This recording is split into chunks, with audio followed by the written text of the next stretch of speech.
What's 10 minus 7? 3, 2, 1. It's the Shant and Ari podcast, you guys. Episode number 11. Shant, how you feeling tonight, big guy? I'm feeling good. I think it's going to be a good episode. We're going to be talking about negotiating strategies, how to get deals better, no, we're not going to be doing that. We're just going to be talking about just some negotiating stuff that we've gone through. You got me kind of fired up for a second there. Yeah. I was going to pitch a sales course real quick. This is a personal sort of laid back account in detail. How good am I a good negotiator? Are you a good negotiator? So before we get into that, I want to talk about because this has to do with negotiating, something that happened to me this week. Tell me. In kind of what I did, negotiating without knowing I was kind of negotiating. So to break down the story, I have a deal under contract with my buyers. I'm representing the buyers, right? And we found out the electrical panel had to be replaced, okay? And there was a couple of other things that needed to be fixed. The electrical panel would cost $3,000 to replace. And all the other things combined would be like $4,000. So the sellers were pissed that we asked for all this stuff to be fixed because we got the house at a discount, and we told them we're not going to ask for anything to be repaired, but we did. Okay. Mm-hmm. So they were pissed that we asked, and he was ready to blow up the deal. But he's like, hey, listen, everything totals out to $4,000. We'll give you $2,000 so you guys can fix it when the deal is done. Right? Do you follow? Yeah. So I called my clients. My clients are leaving the country. They're like at the airport, like waiting to board. And I'm like, hey guys, $2,000, what they're willing to do. They're pissed. And my clients were like excited. They're like, yeah, let's do it. 2,000. They're like, what do you think? I'm like, yeah, I mean, they were pissed. I think that's a good number. And they were like, yeah, let's do it. Send it to us to sign, and we'll get it done like tomorrow because they're going to be traveling for 12 hours. So I was like, all right, I got till tomorrow to do it. I wake up, right? I woke up the next day. I was just thinking, just reflecting, and like kind of feeling a little, I listened to this Ryan Serhant podcast. Do you know the $1 Million Listing guy from the New York show? Yeah. Yeah, so I listened to him, so I got a little, like juice in me. Feeling frisky? Yeah. I was feeling good. I called the seller, the agent. Now, mind you, my clients agreed to $2,000, right? So in real estate, you have to your clients have to give you the okay and direction to be able to do stuff. You can't do stuff on your own without your clients okay. So I called the agent. I said, hey, man, listen, I know you guys wanted $2,000. It's what you guys are offering is great, but my clients, they will not budge, man. They want at least $3,000. Piece of shit. You're about to blow the deal. Yeah, the agent's like, are you kidding me? If I go back, they're going to cancel the deal. I could potentially blow this deal for my clients, right? They're like, I'm like, hey, listen. I understand my clients are a little crazy right now. They're just worried about the electrical. I started, I put it on them, right? Yeah. I can't. And they didn't even know. They're crazy. I don't know what's wrong. Yeah, I'm like, listen, man, I don't want to lose this deal. We want the house, man. I'm trying to get paid, man. I don't want to lose this for over $1,000. I'm like, do you want to lose it over 1,000? He's like, no. Let me talk to the seller. He called the seller. Seller said, yep, 2,000. The extra 1,000 is fine. Whatever. They're done with us. They just want to get this deal done. So I text my clients. I'm like, hey, hope you guys landed. I got you guys an extra 1,000. I almost blew the deal though. So my question to start this episode to you, Adi, is, because I was thinking about this today. How do you know if you're a good negotiator? Like, is there a baseline? Like, oh, if you do this, you're good. Is there a way to tell you're good? Do you I don't know. So if you have to say you're a good negotiator, you're probably not a good negotiator, right? So I think that the best way to answer this question is this conversation should be taken more. That's the reason why I can't stand some of those self-help or like motivational negotiation guides, etc. Yeah. But how to answer this question is, if you're trying to learn how to become a negotiator, your success rate for like years is probably going to be like 50-50, right? But Yeah. I think you got to compare how you negotiate and win now versus how you negotiated and win or lost before, right?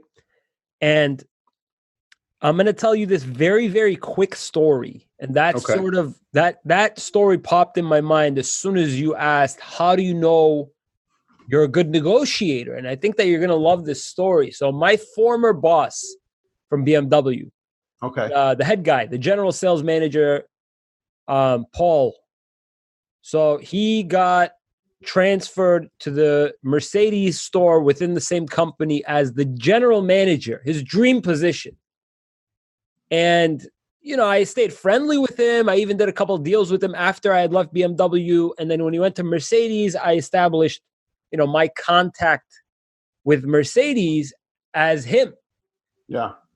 But the deals got progressively less and less aggressive. They weren't even aggressive to begin with, to my discovery. Like, I had to start using a different Mercedes dealership. But I always wanted to keep in touch and keep doing business with them. It's just he wouldn't allow it because he wouldn't negotiate with me. He wouldn't let me win in negotiating. So, I had a client that I had done a deal for, similarly, Mercedes, and we did it with the dealership that I currently do business with now, which is Mercedes-Benz of Westwood. We did a deal 3 years ago, and she wasn't buying it, that this was the lowest price that you could get. Like, Okay. she didn't believe me. So what she did was she took that number and she took it to a different Mercedes store. And that Mercedes store told her, go buy the car from whoever is giving you that number. So when she came back to me, that's when I realized that, I need to be a little bit more, obviously a little bit more protective over my numbers, get more of a commitment. I started to get more serious in the way that I would negotiate, because this could have gone sour and that dealer could have been looking for me because she was too busy shopping around the quote. And that's besides the point. Anyway, 3 years goes by and she calls me for another Mercedes. And she had gone and test driven that Mercedes at the store that my old general sales manager is the GM of. Yeah. Goes, test drives, gets like swooned by the salesperson. The energy. Yep. Yeah, loves the salesperson. Falls in love with him. Moroccan guy. Really good with his words too. Calls me and says, Ari, I want to do business with this guy. I'm like, listen, that's fine. Send me his number. That's okay. I'll try to work the deal out with him. I'm like, just out of curiosity, which Mercedes store was it? She goes, Linfield. Linfield is the one at the general manager. Yeah. I'm like, fuck. Like, this deal ain't going to happen there. So I tell her all about it. I tell her, listen, the numbers that I quoted you before, I can get you. I can't get them from that dealership. She goes, why? Because I'm like, you remember what happened 3 years ago? Mm-hmm. That's going to happen again if I go there. So I can't do that deal with your like Moroccan sweetheart. She goes, can you give it a shot? I'm like, you know what? Yeah, I'm going to give it a shot. Call the guy. I don't call my ex-boss. I call the dealer, the salesperson. Yeah. I'm like, listen, big guy. I'm like, we got a little bit of a situation. Your girl, the girl that came in, test drove the car. I explained to him what I do, etc. I told him that I used to work for Paul, have a good relationship with him. This and this is going on. She needs that car, but this deal is not going to happen with you, unfortunately. He goes, why? I can make it work. I'm like, listen, I used to work with your current boss.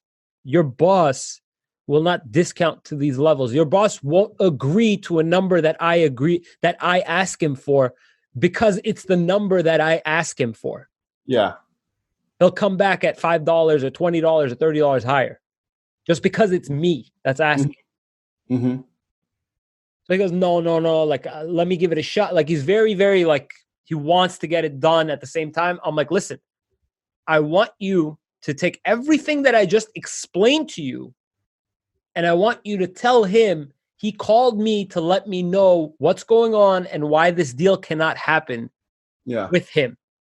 Not, I'm calling you for these numbers. I didn't even give him numbers. I called him to tell him, I'm sorry, but I'm literally calling you to let you know this person, she's coming with me. So, long story short, the boss calls me. Paul calls me and says, what's going on? Like, why? What's happening? What number do you need? I haven't heard from you in a very long time. How you been? Etc. Yada, yada, yada. I'm like, here's the deal, Paul. I need this and this number. He goes, no. He goes, that's outrageous. I'm like, do you see why I told him all this? Yeah. It's because I didn't want this phone call. I don't need this phone call. I'm past it. Mm-hmm. He goes, let me see what I can do. He calls me back. He's dead close. He's $25 off, but it's $1,000. It's $1,000 on the 36-month lease. Yeah. So he calls back and he says $25 higher. I'm like, you know what, Paul? I can't do it. And in reality, I might have been able to do it. I might have been able to bump her up $1,000. Like, Paul, I'm sorry, I can't do it. He goes, can you ask if she'll do 15 higher? I'm like, no. He goes, why are you so confident she'll say no? I'm like, it's not about her saying no. I'm telling you no. So he goes, oh, I see what's going on. He goes, Ari, he goes, listen, he goes, I know it's business. It's nothing personal, but he goes, don't you ever forget who taught you how to do what you do. And I'm like, 100%, Paul. Like, definitely. I'm like, I'll never forget. I'm like, all right, anyway, I'll talk to you later. I got to go. And then I texted him back. I'm like, you were referring to my father, right?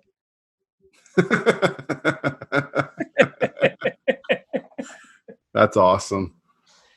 So the moral of the story was that 3 years ago, I was going to keep losing with this guy. You don't become a good negotiator by just, being a tough guy. You have to learn how to become a good negotiator. And the good negotiator doesn't just mean how good you twist arms. Passing it back to you, what are your thoughts on what I just said about not having to twist arms? And I remember last week I had lifted up Never Split the Difference. Yeah. And we were talking about tactical empathy stuff and really establishing sort of, and what you were just referring to a couple minutes ago about it's not me, it's them. They're being tough guys, sort of making them aware that, this is, I understand where you're coming from. And that's a good way to negotiate. What is your take on that as being a good negotiation tactic? Has it helped? So there is obviously a bunch of different ways to negotiate, right?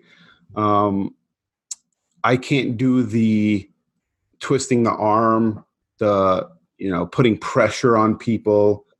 I would like to, because I think it looks fun. Like it really does. It is fun. Yeah, it looks fucking fun, but I just can't do it. And I think it comes back to, this is kind of super deep, right? But I think it's kind of, so growing up, so obviously we have immigrant fathers, right? And seeing my dad anywhere we go, anywhere, just literally, I was with him 2-3 weeks ago. We were at Best Buy looking at TVs. He's negotiating with the guy at Best Buy for I'm like, Dad, is there set prices? Like, and he was always a different type of negotiator where it's not like he researched stuff and was like, oh, I know I could get this cheaper here. He literally would see a price, and in his mind, from where they come from, it's like, oh, that's the starting point. It could get reduced. It's like a car. And yeah, so it's like he would put that pressure on people of like, no, reduce it. I'm walking, no way. I have cash. Like everything, every trick in the book. And I used to feel I felt bad. I'm looking at this other poor salesman, like poor schmuck sitting there getting abused by my dad, not in like a negative way, but just like abused. And I'm like, you know what, man? Like, so I think naturally I go the empathetic way, like in the book. And it's not like I learned it in a book and I was like, okay, I'm going to practice this. It's natural to me. Right. So to me, when I'm negotiating, I'm like, listen, I'm on your side. It's not me, it's them. You know, like I want to get this done. And I my kind of a coach mentor, Scott Gibson, he better be listening to this podcast, kind of told me something good. Cause I'm like, dude, how do you negotiate? Cause he's a twisting your arm guy and like put your head down in the ground type negotiator. I'm like, how would I negotiate with an agent who knows and thinks they know more than I do? And agents are usually a little bit pompous. So I'm like, how do I negotiate with these people? I'm like, I don't have it because he has sold like 5,000 homes, right? So he's literally himself, literally be like, okay, I sold more homes than you. I know you don't know anything. I can't use that. And so he says, you have to make them feel like they came up with that decision. What are your thoughts on that? So I think a big part of negotiating itself, obviously, if you're starting from zero and you're doing a hostage negotiation where the criminal doesn't know you, you're starting from zero, right? The person is pompous. There's no control over it. You got to start from zero and hope for the best. I think a lot of what you just said has a lot to do with how you set the tone throughout the years, how you're known. Essentially, if you're in the business, if you're in the market, chances are you can say nothing and win a negotiation just from you being present. But how do you know if you won a negotiation? How can you ever know if you actually won? With you, it's a little easier, right? Because there's a number that no one could get. It's not doable, but if you got it, you kind of won, right? Mm-hmm. But what if, like, how do you know you won if there wasn't more that you could have gotten? So that's completely up. People like to negotiate because they want to see that they're getting something more, right? But sometimes it has a lot to do with how well you know what you're negotiating. You can't negotiate something that you don't know inside out. Yeah, that's most tough. of the time when hostage negotiate, like I keep on referring to hostage because I don't want to use cars. I don't want to use real estate. Mm-hmm. We're going to be tying it back to something sort of very intense, right? These hostage negotiators, they're dealing with somebody that wants to be understood politically. They want to be understood in a way that gets their message across. More importantly, gets their message across. Yeah. Once that person that you're trying to negotiate real estate with gets it across that, they're dealing, I'm a very, very important agent. You got to be talking to me with a little bit of respect. You got to kiss my ass. Yep. That's fine. That's fine. That's fine. That's fine. So after you've kissed his ass, after you've made them feel important, is when things start to take a turn, right? And that's where sort of, I think the people that try to use tactical empathy, I think that's where they thrive. Yeah. That's what I go with. And my thing is, I just try to be like I was dealing with the guy today. He's like, I've been doing this for 25 years. I'm like, hey man, listen, you've been doing 25 years. You know more than I do. You've seen more than I have. I get it, man. My thing, the way I try to spin it is like, whatever my client wants, except for this 2,000 and I got 3,000, forget that. That's like a Hail Mary, never happen again. Like me even attempting that.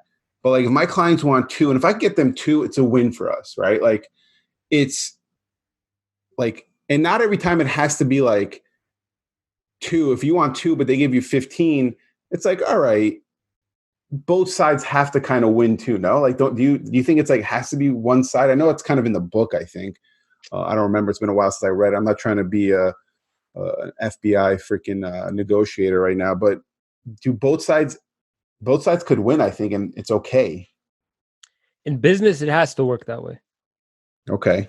In business, it has to work in that both sides are benefiting, but it's just a matter of how much one side is benefiting. And I think that's the whole point of being such a good negotiator in business in particular, and I'm keep on tying it back because it's super, super important in being such a good negotiator is how well you know what you're negotiating. It's not about how long you've been negotiating, because the most power that somebody in my shoes as a consumer could have, the most amount of power that they could have is not how well they can twist arms, but how much information is actually available to them. So there's a certain swag involved in going into a dealership, not knowing how to negotiate, but having all the information at your disposal. Yeah, you just know, like, so like in the beginning, right? And I want to ask you this, but so for me in the beginning, when I started, I didn't know a lot. So I'm sure I got my ass handed to me. I mean, In real estate. yeah, right? Like it's so do you how does is that something you think you have to go through? Like you just have to, like, in the beginning, you're just gonna probably lose? If you don't go through it, that all that means is that you're going to experience it very, very late, and it's going to be that much more of an upset for you as a negotiator. It's good that you're going through it in the beginning, because honestly, if you go through it in the beginning, you're more likely to win, because you're looked at as not pompous but just ignorant. Mm-hmm. And sometimes they let you win, because in business there's also that aspect of two-sided winning, Shant. And I love that. I love that so much in negotiation, is that to some degree they don't want to see you go. They don't want to see you lose. There has to be they don't want you to completely leave. They just want to win completely. Yeah. No, that makes sense. Do you want to hear about my toughest negotiation? Yeah, It absolutely. was so I had a listing that I was selling, right? Selling the listing. It's my listing. I actually found the buyer. So literally I was negotiating with myself. Technically. Can you elaborate? What Yeah. what did good cop, good shot, bad shot say? So good shot, bad shot. You know what? And what I realized in that point, and I was just joking about the toughest negotiation, and we're just tying it back into what you said. It seeing both sides actually win and be happy, and truly both sides like really feeling like they just got a good deal. It's enough, and that kind of showed to me like, oh, I don't have to try to like fucking knock it down. Like it's like, all right, what do you guys want? Like, what, Adi, what do you want? Okay, you want 400,000 for this house. Okay, that's what you want to. You're the seller. You need 400,000. All right, but listen, my buyers, they can't spend more than 380. Let's figure this out, man. Like, let's come together and make it a win-win situation for everybody. And I think it's kind of because like I hear this all the time, but I'm the best negotiator. There's no better negotiator than me. I But think, don't you have to feel that way? Do you think you have to feel that way? yeah. Honestly, that I know that at some dealerships I can go in and get my way completely. And then I know at some dealerships it's just not going to work that way. It's going to be tougher.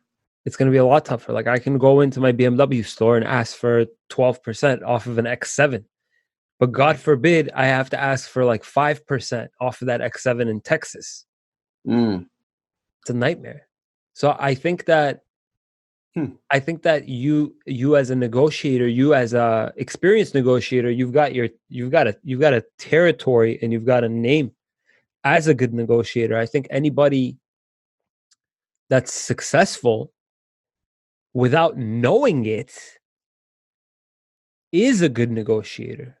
I think that it's sort of like goals, right? And we're talking right now, I'm talking completely like we're talking just like personal account right now. Like Yeah. this is just my experience. Like I can't call myself like a 100% winner shot. Like there'll be, but I am in control of what I put in front of me for a negotiation. Like if you came to me and said, Adi, I need an E-Class Mercedes for 500 a month, Mm-hmm. I'd look at you and be like, listen, we're both wasting our time right now. The losing battle for you. Right. So now you got to understand that now in business now, before I wouldn't negotiate with clients, I just negotiate with dealers.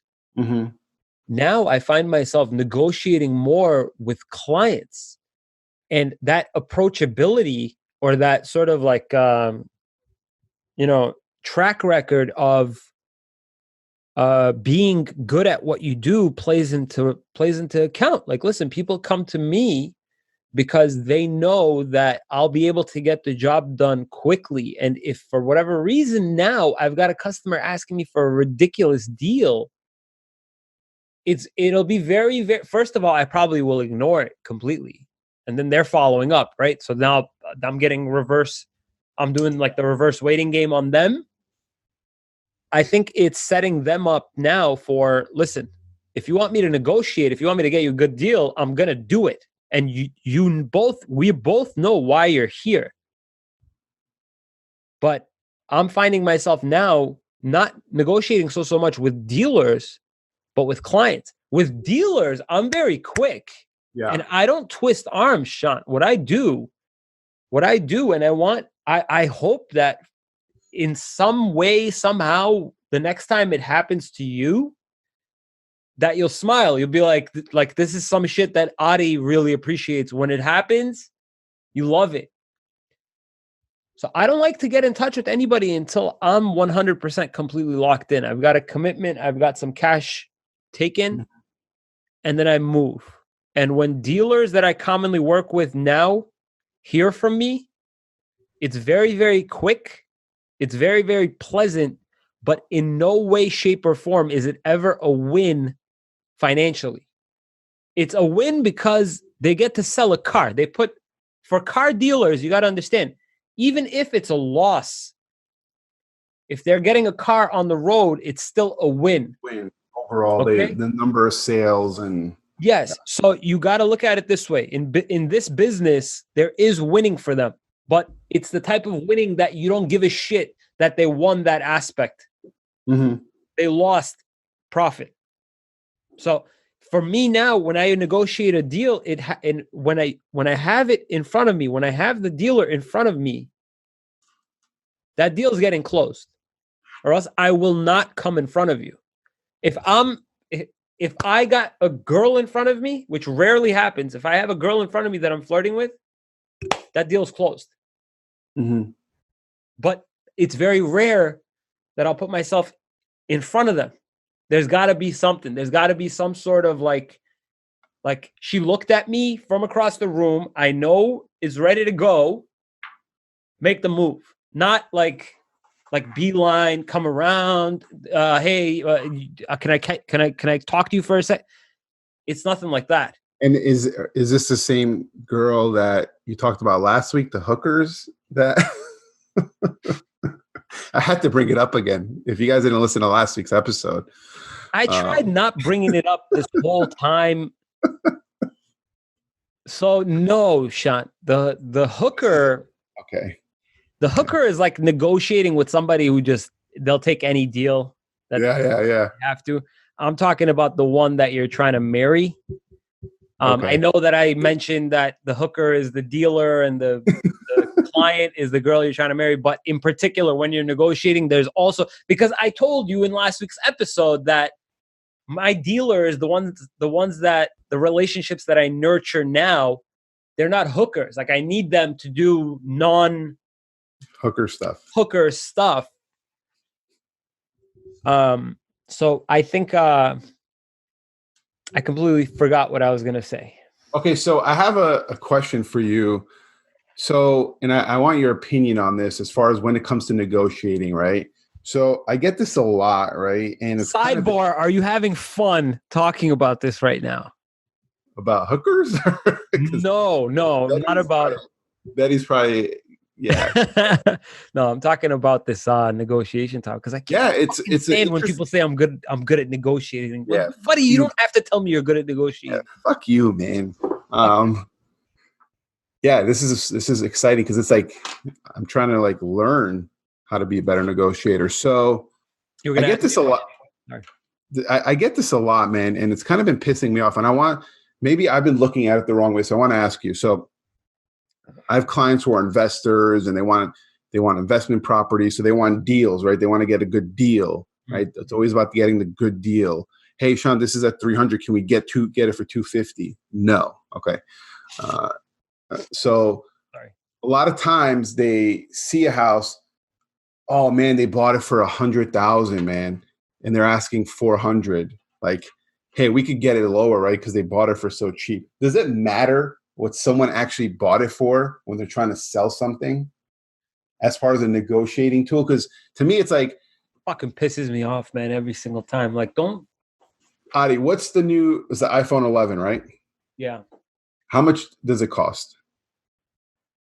I think the regular one is 700. The Pro is 1,000, depending on store. The lowest storage one, 700, 1,000, and 1,200 or 1,100 or something like that. Okay, let's say 1,000. And I use this analogy with those people, my clients that bring this up a lot. So let's say the new iPhone 11, $1,000. This is it. Okay, this is the iPhone 11, the new one in the box, ready to be connected, not stolen, not thing, ready to go. I'm going to sell to you for, you know what, Adi? $900. Good deal, no? That's not bad. Yeah. I But mean, yeah, let's say it's brand new brand new in the box, everything with the plastic. with the plastic that you could peel off.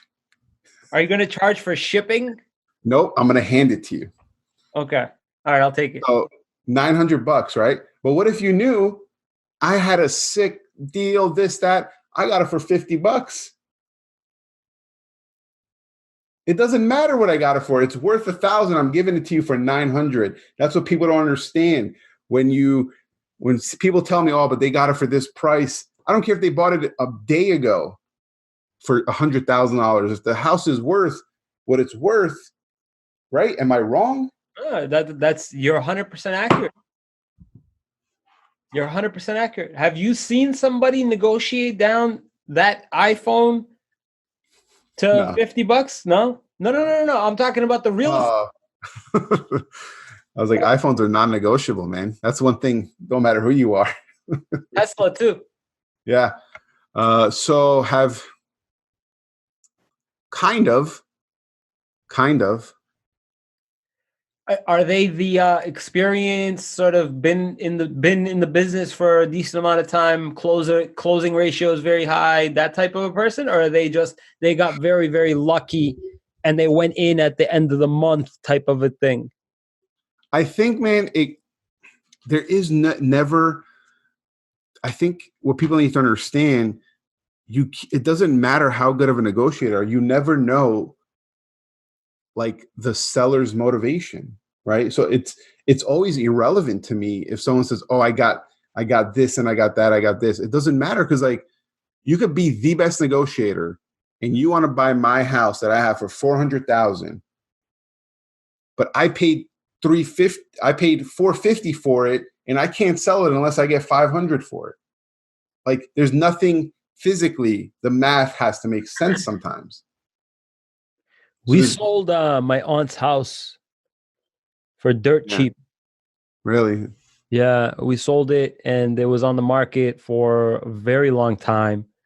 And there was multiple people involved. After she passed, we had to sell the house and it was just taking too much time. And the motivation behind some of these things, like, yeah, you can relate it back maybe to a car. The car's been sitting there for a little while, dealers paying interest on it, and it's just got to go. Yeah. So you're right. They're always winning in a negotiation where you're trying to get a deal.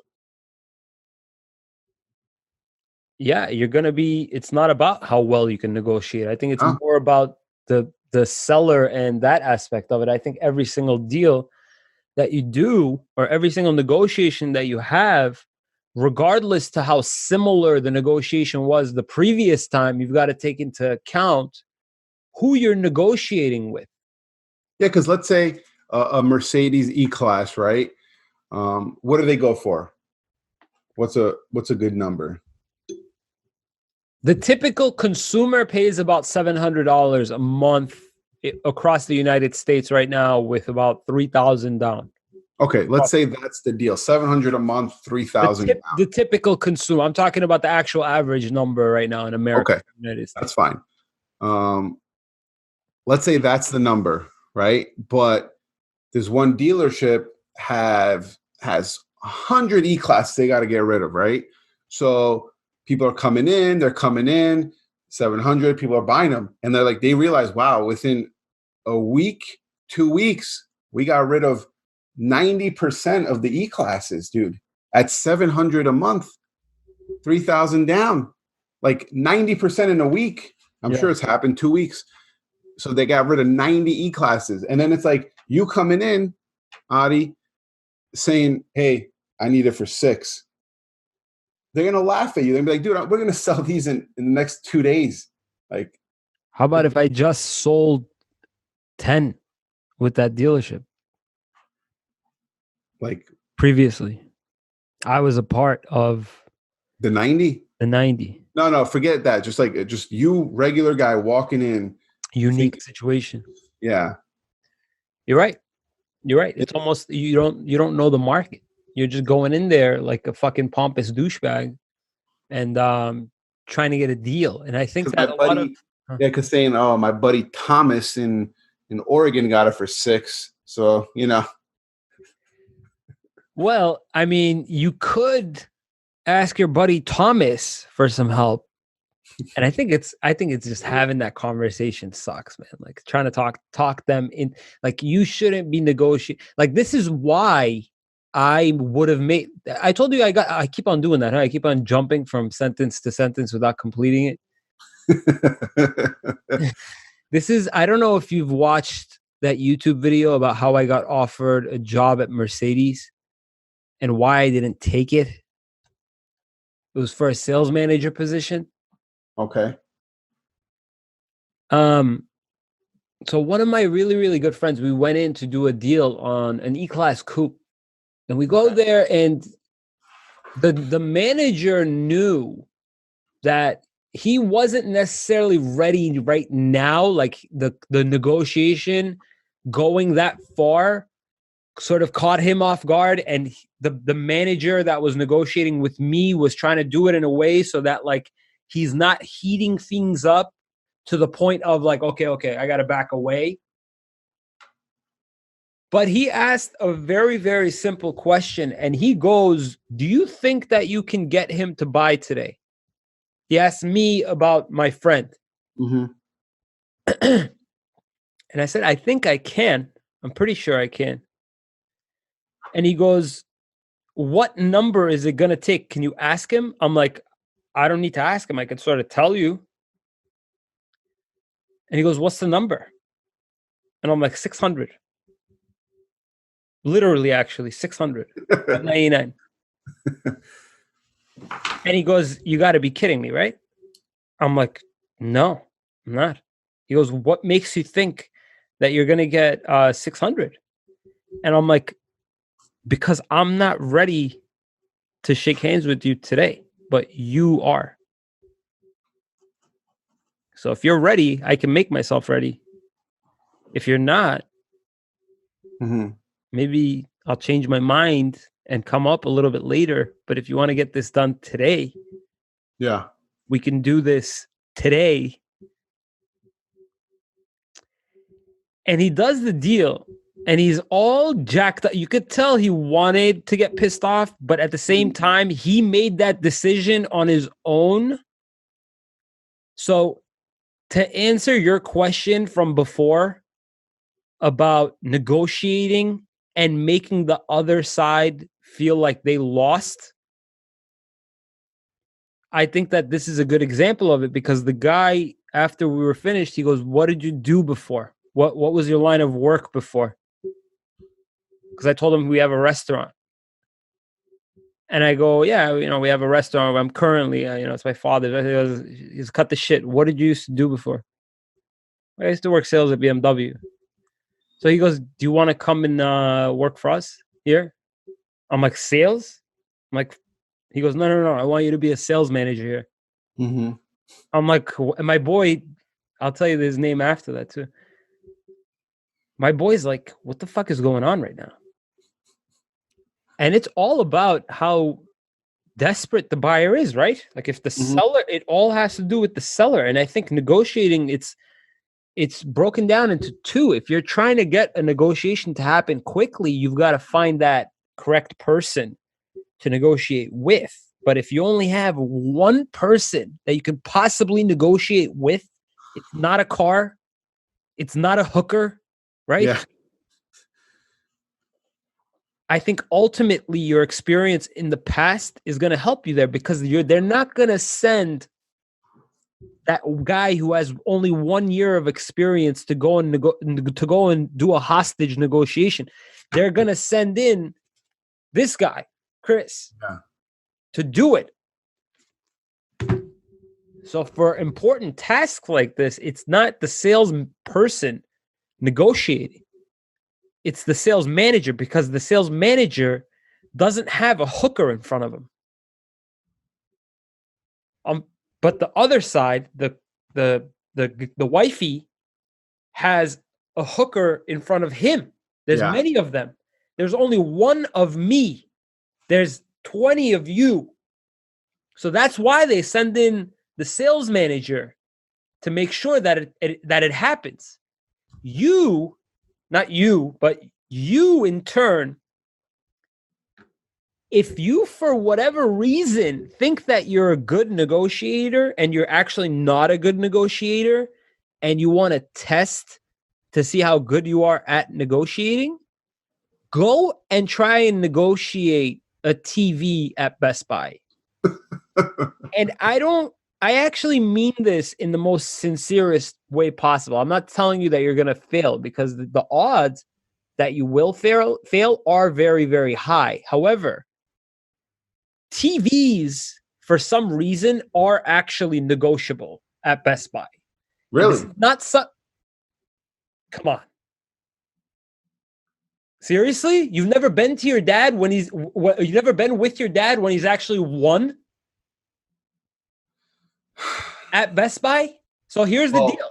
Here's what happens, Shant. It's all about, how they do like the price matching too? Like you bring them like fulfilled by Amazon. Oh yeah, but you can't count that. No. You can count that. You can most definitely count that. And that's all at the manager's discretion. So I walk in, I'm my dad, because I wouldn't do this. I'll feel like an idiot. I'm my dad. I go in there. Salesperson is like, "What the fuck? Why are you trying to negotiate the price of a TV right now?" Mm-hmm. And I'm insisting, like, no. Like, come on, guys. Like, I just saw this. What do you want me to do? I left my phone in my car. It was marked down $80 at BJ's. Yeah. Same TV, guys. Same TV. Manager comes over. Manager's like, "Listen, I can do it. I don't do it for everybody, but I can do it. Tommy, just mark it, and when it asks you for the authorization number, just plug in here. Just let me handle it." Actually, I've seen this happen. You're right. My dad's gotten that done. So what I'm trying to tell you is that if you think that you're a good negotiator, try and go, if you can get yourself to do it, try and negotiate something at Best Buy, Sean. This is why your dad, my dad, they're good negotiators. Yeah. Because they don't give a fuck. Everything where they're from is negotiable. Yeah, that's another aspect of it. And I want to, since we're running short on time here, a couple of things I want to get through. So another thing that I know that's helped is having a good reputation of being easy to work with. So then you'll get things done people will go out of their way to do things like, all right, like you're cool. And I get that a lot, right? Because I've actually had a couple of deals where I've dealt with the same person, which is rare here. Best. Sorry. Yeah, they're like, you know what, you were so easy to work with. You were great. I'm like, listen, my clients want this, just, and they kind of go a little bit extra for you since you were so respectful, nice. So I think that goes a long way. If you were a dick the first time and then the second time around, you're there, they're going to have their guard up. They're going to have their walls up. They're not going to tell you the little insider tricks. Like, hey, my seller's a little, he just wants this number, instead of being like, no, we're not negotiating. So that is a huge thing that I want people to understand. Being nice is actually not the worst thing. One thing I want to ask you. I'm a nice guy. I actually am a nice guy. You know what it is, Shant? Sorry, we'll end this podcast. I know you're trying to wrap up. I don't know what kind of dinner date you guys got going on tonight, but no.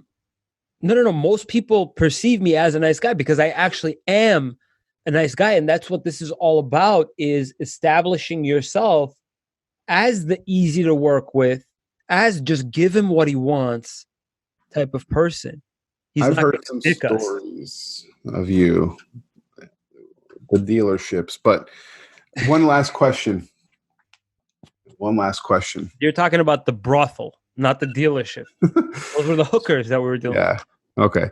One last question. And by the way, we talked a lot about Mercedes today. I think there should be some sponsorships coming this way, man. We talked a lot about Mercedes. They're my favorite brand to negotiate. Okay. See? So if Mercedes, if you're listening, hit us up.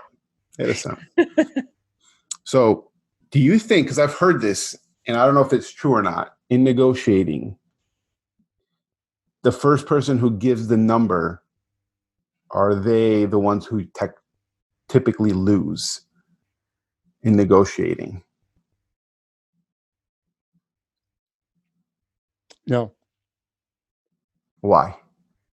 How is that number being delivered? Is it being delivered as an ultimatum? No, like it that way. If you're starting the negotiation by giving that number, you lost. But if you're ending the negotiation by starting with that number, do or die. What do you mean? Shant. So let's say I come to you. We're in a negotiation. You're the listing agent. I'm the buyer's agent. And we're talking. I'm like, hey. I'm the listing agent. Yeah. Okay. And usually before an offer gets put out, sometimes you verbally get stuff done, right? And the house is listed at $400,000. I'm like, Ari, listen, is there any wiggle room? How much do you guys, can you come down, blah, blah, blah. And you're like, well, just make an offer. And I'm like, well, what's something that, what's your seller willing to come down so we're not wasting time? Make an offer. So are you saying the first person who says a number is losing? Roll the dice. But I'm telling you, you're going to lose. It no way. But so it is. So the first person who does give the number loses. Then you said no. No, they don't. So what if that number is the number that I want to hear?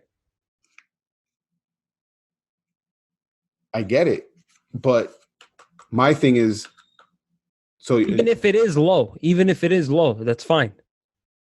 But that's the number that's going to do the trick for both of us. If your seller or if your buyer wants 400 and my seller says you have my okay at 400 and you just hit the mark, done. But if I come back and tell you 425, what are you going to do, Shant?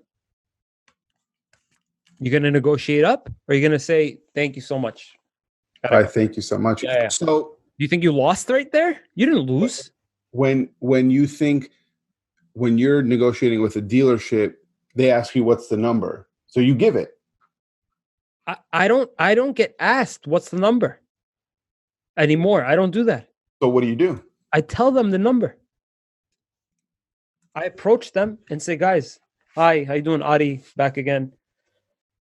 I got this and this buyer ready to go. This is the number. You guys still have stock number 1857 in stock, right? Yes? Okay, thank you. Mm. So if like Ultimatum negotiation is not a bad thing, Sean. so you do so it's like what if they're like your offer was 600 a month, 3,000 down, all this and they're like, no, we can't do 6. It's got to be 635. No problem. I see a hooker over there. So you say no, thank you. Yeah, no. What if your buyer's like, hey, I'm willing to go to 635? It's okay. I had to break up with a 2-year-old relationship, 2-year girlfriend, because she made me pick between her and Anto.